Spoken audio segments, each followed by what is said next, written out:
ఆవిడే అడిగింది పార్వతీదేవి, ఏమండి కైలాస పర్వతం మీరుంటాం, అఖిలాండ కోటి బ్రహ్మాండ నాయకుడు మీరు, ఎందుకంటే ఆ శ్మశానంలో ఉంటుంటారు? కొంతమంది పని కట్టుకుని అదే పనిగా శివుడు శ్మశానవాసి అని అక్కర్లేని ప్రచారాలు అన్ని మొదలెడుతున్నారు కదా, ఎందుకంటే ఆ శ్మశానంలో ఉంటారని అడిగింది.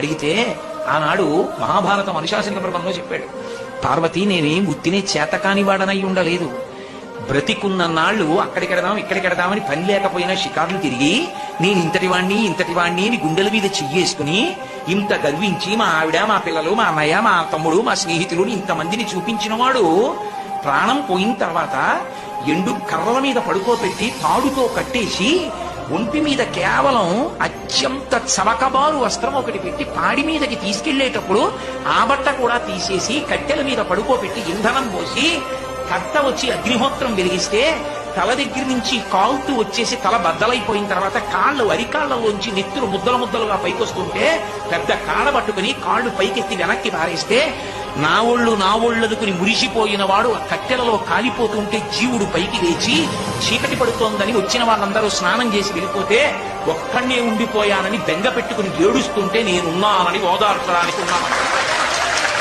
నేను లేకపోతే చచ్చిన వాడు చస్తాడు పార్వతి అందుకున్నానన్నాడు. అది ఆయన ఔదార్యం.